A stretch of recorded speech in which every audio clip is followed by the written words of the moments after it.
మా చిలకలూరుపేట కళా పరిషత్ తరఫున మా సంస్థ కార్యదర్శి గారైన రాజ్కుమార్ గారికి ఉద్యోగ విరమణ అభినందన సభకి వచ్చిన మీ అందరికీ నా నమస్కారాలు.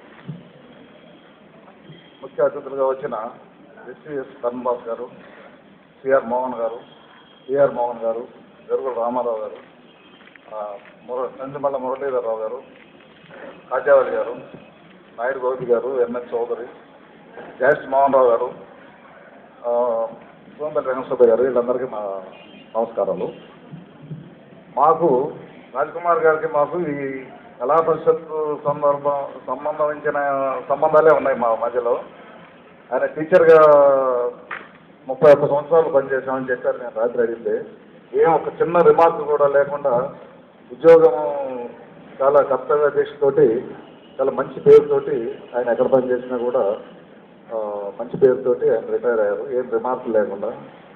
అది ముఖ్యంగా జీవితంలో ఎవరికైనా అది కావాల్సిన విషయం. అట్లా రిమార్క్ లేకుండా ఉద్యోగ విరమణ అనేది ఇవాళ కత్తి మీద సాంలాగా ఉంది ఉద్యోగస్తుల పరిస్థితులు. అటువంటి పరిస్థితుల్లో కూడా ఆయనకి అనేక రకాల వ్యాపకాలు ఉన్నా కూడా ఉద్యోగానికి మెయిన్ ప్రాధాన్యత ఇచ్చుకుంటూ తన యొక్క విద్యుత్ ధర్మాన్ని చాలా విజయవంతంగా ముగించారు ఆయనకు ముందుగా మా అభినందనలు. మా కళా పరిషత్కి వచ్చేసరికి మాకు చాలా బలం వచ్చినట్టు. ఇప్పుడు ఇంతకుముందు ఏంటంటే ఆయన టీచర్గా ఉంటా కూడా మాకు ఎక్కువ టైం స్పేర్ చేసేవారు కాదు. ఇప్పుడు మాకు మా కళా పరిషత్తు ఉన్నతకి ఇంకా దీని గురించి మేము ఇంకా ఎక్కువ కార్యక్రమాలు చేయడానికి ఆయన సహకారం మాకు ఎంతో ఉంటుంది కాబట్టి మేము సంతోషంగా ఉన్నాం. ఈరోజే మేము ఈ అభినందన సభ తెలియజేయడానికి ఎందుకంటే మాకు మంచి అవకాశం ఉండదేమో, ఈరోజే మనం చేద్దామనే దీంతో మా వాళ్ళంతా నిర్ణయించి అది చేశారు.